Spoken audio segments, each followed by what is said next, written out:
In front of me is Denver SDQ-52001G, and let me show you how to activate Google Backup on the following device. So first of all, you have to open list of all apps, then find and select the settings. Here locate and open system, and then go to the backup.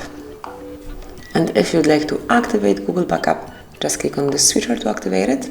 And now it is time to add your backup account. To do it, just click on account, make sure that you are connected to Wi-Fi, and then click on the plus icon.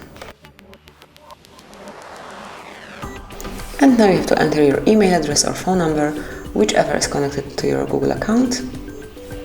In my case it is email.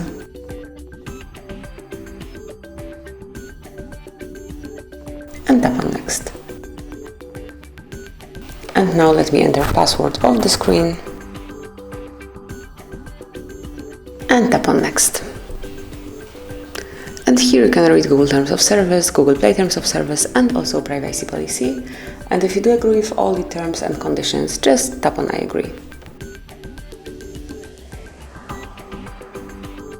And that's it. As you can see, it has been activated. Just click on I agree to finish the whole operation, and your backup has been activated. Now you can use your device freely as your data is backed up by Google. So this is it. That would be all. Thank you for watching. Please subscribe our channel and leave the thumbs up.